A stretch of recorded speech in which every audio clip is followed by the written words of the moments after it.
Hello and welcome to Train Signal. You're watching Administering VMware ESXi Server Security. In this lesson, we'll start off with the basics of vSphere security. I'll talk about the different types of logins that you'll have on an ESXi host versus over on a vCenter server. After covering the different types of authentication, I'll talk about the default vSphere security roles, and then I'll show you how to combine those roles with ESXi users and groups, as well as Windows Active Directory users and groups, to create permissions. I'll talk about how those permissions are applied in the vSphere virtual infrastructure inventory and how that hierarchy is important. From there, I'll give you an overview of what VMware vShield does and how it could help you secure the virtual infrastructure before I end the lesson with proper security of guest virtual machines in vSphere. So with that, let's get started. When it comes to administering security in the virtual infrastructure, one of the most logical questions you start with is, how do you log in? How do you log in? Where do you log in? And who do you log in as? Well, let's talk about user accounts first and authentication. So ESXi server, your physical servers, have local Linux-like accounts. For example, the administrative account is called root. And then vCenter, let's say that it's installed on your Windows server, like it traditionally would be before the VCSA, it uses the Windows Active Directory authentication accounts because that Windows server should be a member of the Active Directory domain. So there, the default administrative account is the Windows Administrator account. So you've got ESXi with root, you've got vCenter with administrator. If you use the vCenter Linux appliance, it can be used to authenticate through Windows Active Directory, and I show you how to do that in the lesson for the VCSA. However, by default, it's got those same Linux-like accounts, so the default account on the VCSA is root. Now, it's recommended to use Windows Active Directory users and groups to define permissions to virtual center objects. It's a great way to lay out the role-based administration of your virtual infrastructure, and then you can administer it completely from Windows Active Directory. And that's exactly what I'll be showing you how to do in this lesson. Now, to dispel any other security myths or questions, first off, all vSphere client communications are encrypted. So you've got encrypted communication between the vSphere client and the vCenter server. That traffic should be secure going across the network. If you're using the vSphere web client or you're using the web interface talking to the VCSA, that's the vCenter server appliance, all those should be using HTTPS. They should also be encrypted. You can use VLANs to segment service console traffic, really to segment any sort of traffic for the virtual infrastructure. So you could have a VLAN for vMotion, a VLAN for backups. You could have a VLAN for fault-tolerant logging traffic. I think that's really outside of the scope of this lesson, but someone who's interested in network security may be wondering that, hey, how do VLANs work with vSphere? Well, you can use VLANs to segment out different types of traffic, just like you may already be doing in your data center with traditional physical servers. Now, once you connect to the vCenter server, you'll find that users and groups, be them Linux users and groups or Windows users and groups, those users and groups can be assigned roles in the virtual infrastructure. So roles are assigned then to objects in the vSphere infrastructure. Those objects could be virtual data centers, they could be ESXi servers, virtual machines, folders, whatever type of object you want to assign a role to, you can. So when you combine the user and group with the role, that's actually called a permission. Now, by default, only root can log into ESXi, and Windows Active Directory admins on vCenter can log into the vSphere client. That's just the default within vSphere. Of course, that assumes that vCenter is installed in Windows. Like I said earlier, if you're using the VCSA, then the default login there is root. So you've got root, you've got administrator, but you really want to get beyond that. Of course, you want to change those default passwords like the root default password, but you really want to get beyond just using root and administrator. You want to use your own name. That's the proper security best practice, because then when you log in and log out and other admins log in and log out, that's all recorded. If someone stops a virtual machine or powers off your production virtual machine, that will be recorded in the log. So you've got security logs, and those security logs, you don't want to just have administrator on them. You want to have the actual real person's name. So Windows Active Directory is the best way to keep track of that, because most likely everyone in your organization already has a login in the Windows Active Directory. Now, it's not possible to run vCenter for Windows on a Windows Active Directory domain controller. They have to be separate physical servers. When you combine the roles with the users and groups and create permissions, there's no need to log out and back in. They take effect immediately, and permissions are inherited in a hierarchical manner, just like alarms. So if I assign a permission, let's say to an ESXi server, by default, all the virtual machines under that ESXi server will inherit the same permission. So remember, back to my security days when I was studying for my CISSP, remember the principle of least privilege. That's what the POLP stands for there. So in security, the principle of least privilege means that you shouldn't assign anyone access to something that they don't absolutely need access to. In other words, if all they need is access to, let's say, power on and off or reset a virtual machine, then you should just assign them those privileges at that particular level. You don't want to just give them full access to the virtual infrastructure. You don't want to just give them full access to administer an ESXi host that virtual machine's on. You only want to define what they absolutely need access to, the least privilege that allows them to do their job. So remember that when you go out and start defining these roles and permissions and privileges. I was talking about the vSphere security roles. So there's a number of default vSphere security roles. You'll see those when we go into the vSphere client. And those roles are listed right here. No access, read-only administrator, and then there's other sample roles like virtual machine power user. So say you had a SQL admin, he wanted the right to be able to power on and off the SQL server through the vSphere client. You could assign the virtual machine power user role to him, let's say, and he has those privileges. But you might want to look at that role and see, maybe he just needs virtual machine user. You just have to check out these sample roles and see. If the sample roles don't fit what you need them to do, you can create your own roles. So the only roles that you have to have are no access, read-only, and administrator. Then from there, you can create whatever roles you want to create. So now we have some tasks to perform. Let's go over to the vSphere client, and I want to show you how to add, modify, and remove ESXi users and groups, and then also how to go to the vCenter server and add, modify, and remove Windows Active Directory users and groups and map those up to roles and permissions on different levels in the virtual infrastructure. So let's go over to the vSphere client and get to work. Here we are in the vSphere client, and I've just connected to an individual ESXi server. So if you notice here on the home screen, we don't have a lot of choices to choose from, but we do, underneath administration, we have roles. So let's go into roles here. And there aren't a lot of roles either, honestly, to choose from. We do have no access, read-only, and administrator, but there's none of those sample roles that I showed you that you'll find over in the vSphere client when you connect to vCenter. So you can actually create new roles here, and you can go through and say, let's see, I want to create a VM admin role, and that VM admin role is going to have virtual machine privileges, and they're going to be able to change the state of the virtual machine, create snapshots, remove snapshots, rename, revert. Let's see, they can go to interaction.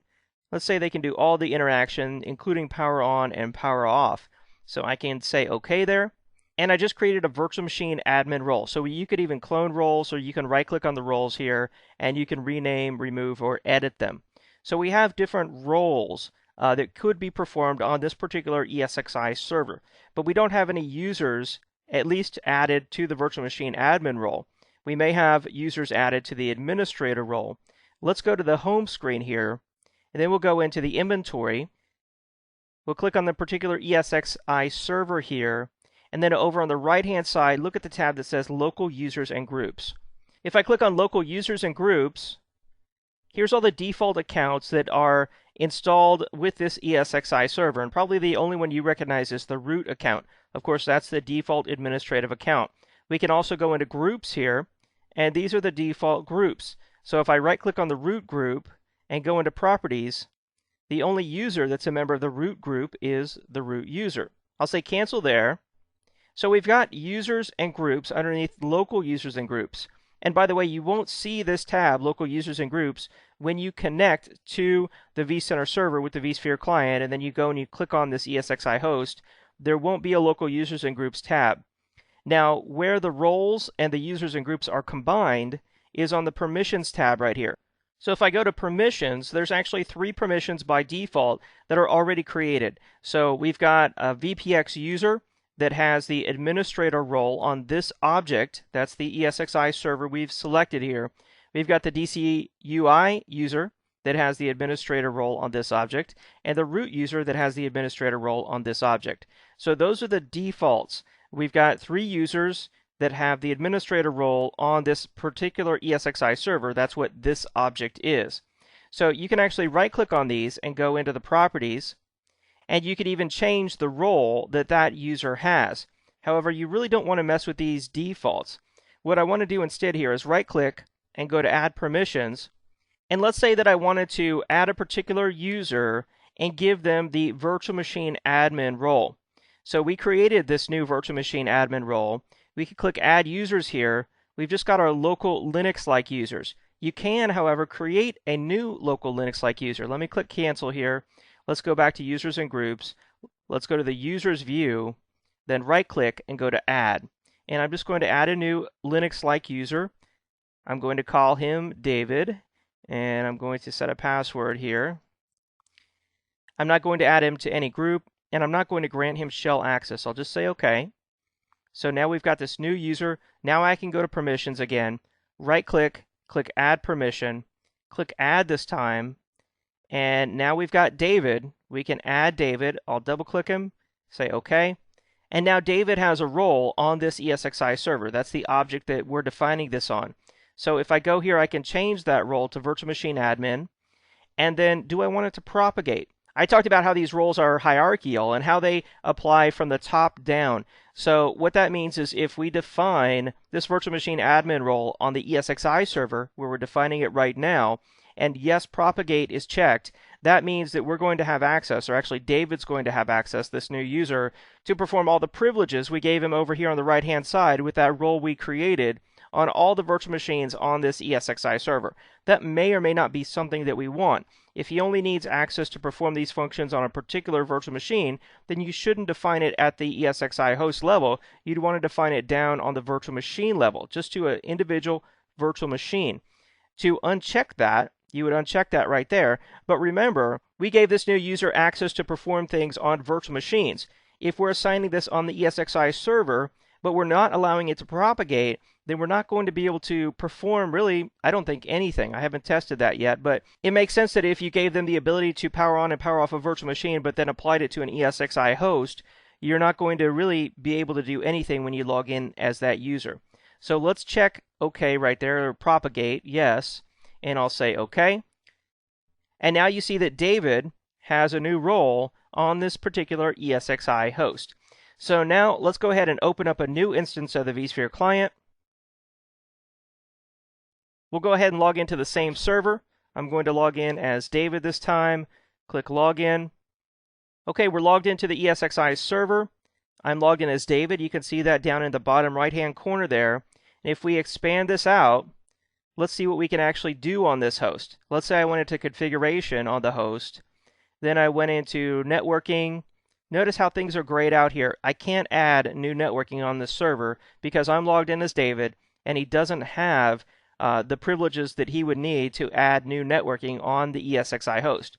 However, he should be able to actually right-click on a virtual machine, go to Power, and power on that virtual machine. There we go. That worked. I logged in as David using the new role that we created, virtual machine admin, and he has the ability to power on and power off any virtual machine configured on this ESXi server. Now, if we just wanted to apply this permission for David to an individual virtual machine, let's go back to our other vSphere client. And if we go to an individual virtual machine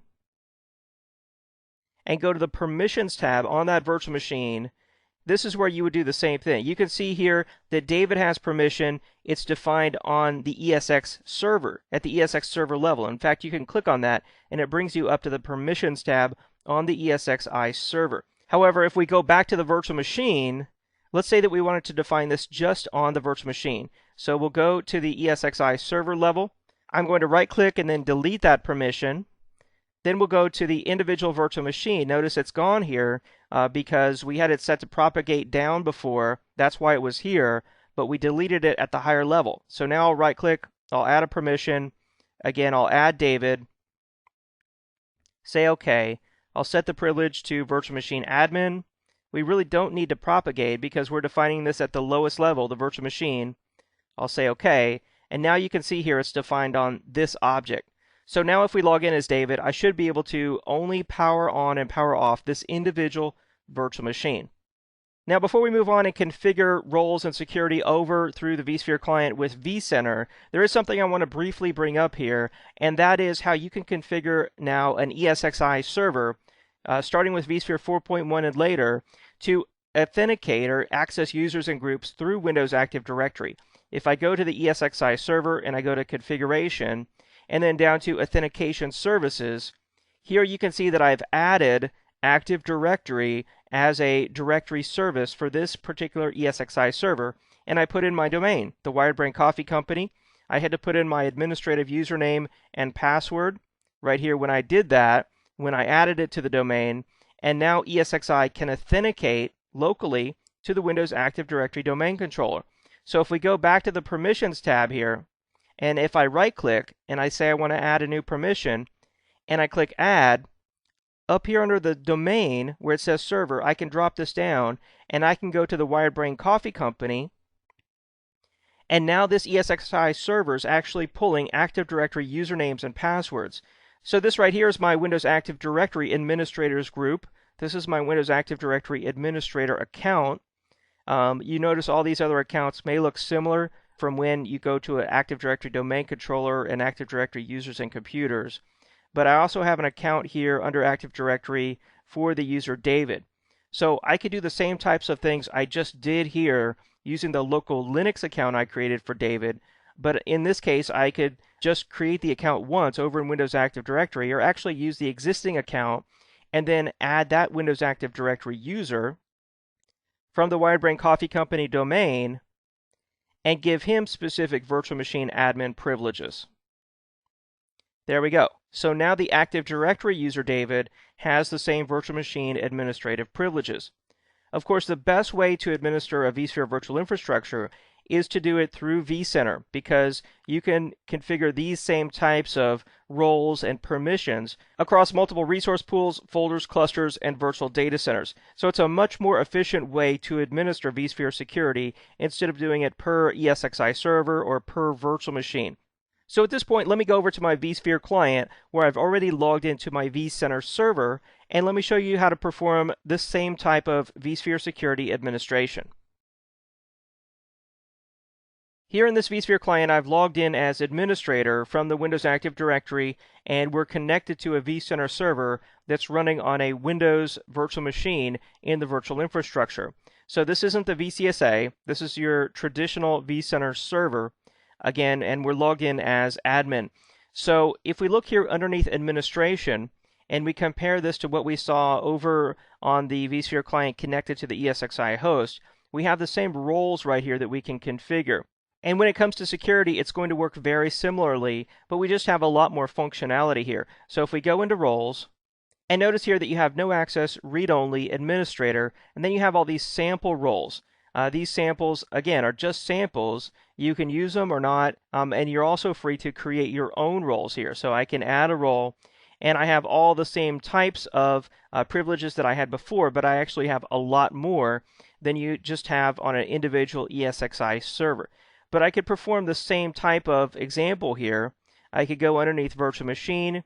I can enable interaction and the state privileges, and then I can call this VM admin role. I'll say OK there.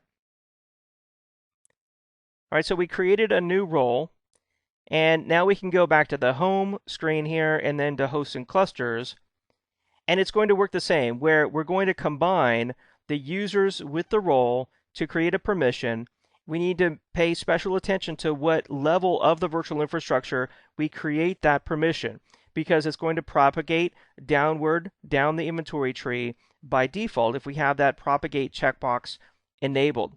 So if we go to the highest level here, up at the vCenter server level, notice that we have permissions, and underneath permissions by default, we have that the Windows Active Directory users have the administrator role on this object. So that's the highest level. So that's why, by default, you can log in as the Windows Active Directory administrator, or really anyone in the Active Directory domain administrators group, to the vCenter server and administer the entire virtual infrastructure because it's defined at the highest level, and you've got the administrator role, and it is propagated downward by default. But you can actually create your own permission here, and in fact, this is a great way to do it. You can go in here to add, and add underneath domain. You can select the Wired Brain Coffee Company or your Active Directory domain.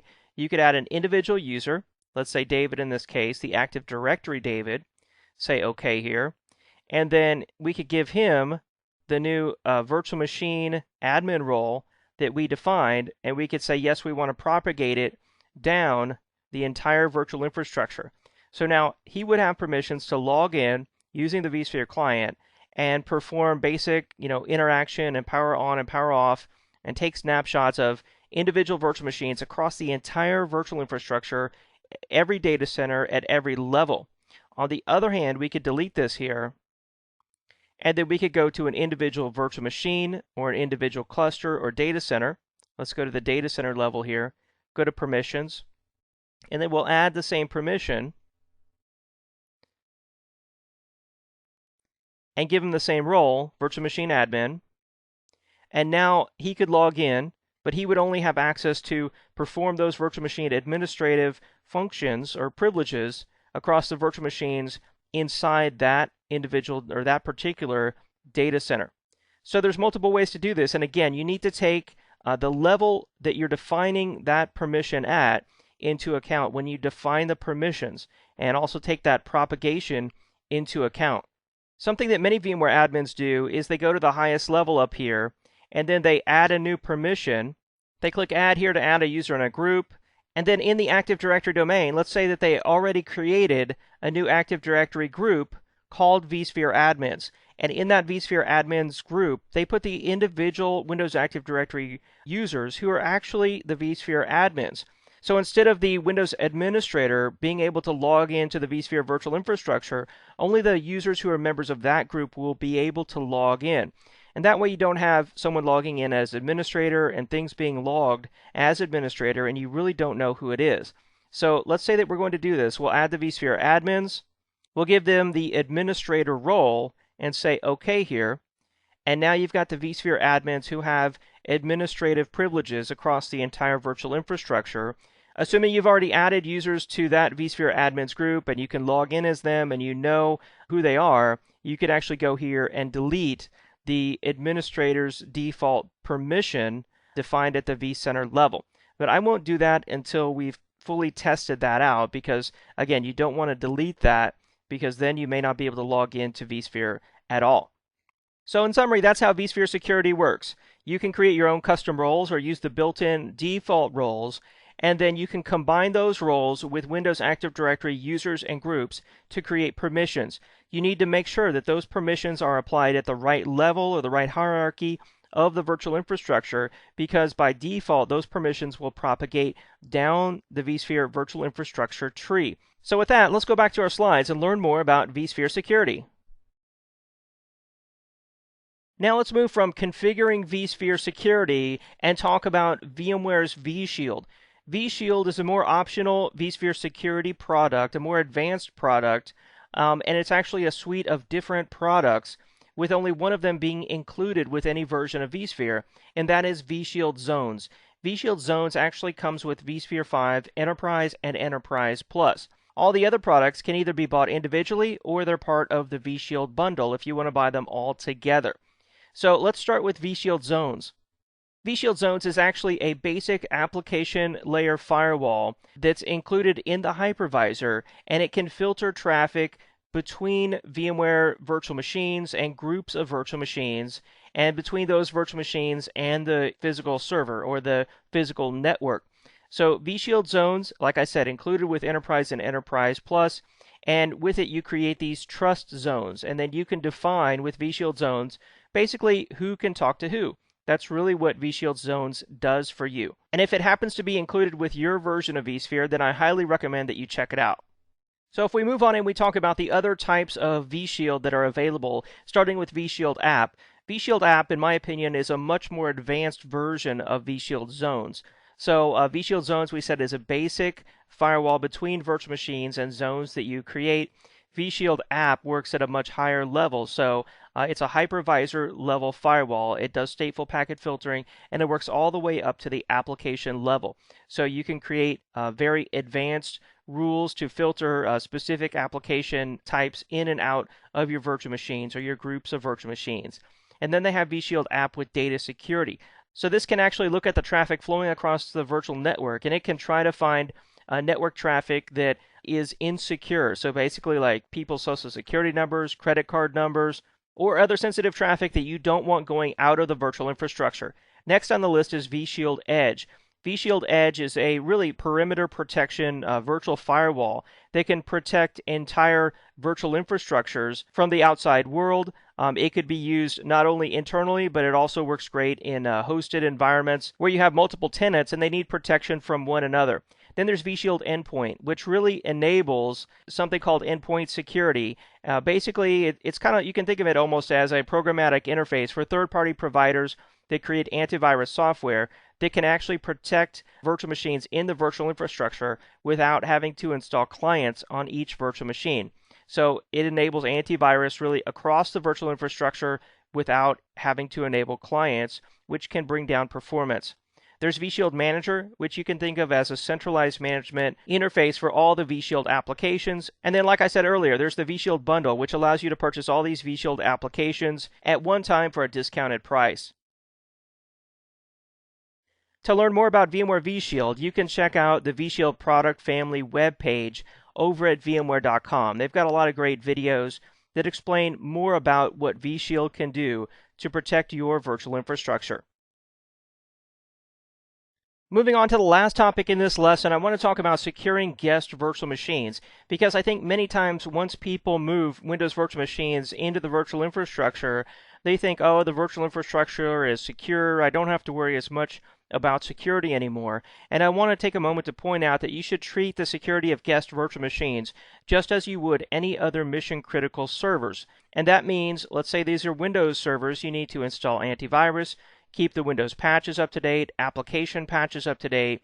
You want to limit login, especially by the administrator account or the root account if it's Linux. Limit software installs, because as you know, the more software you put in an operating system, the more chance you're taking that you might have instabilities.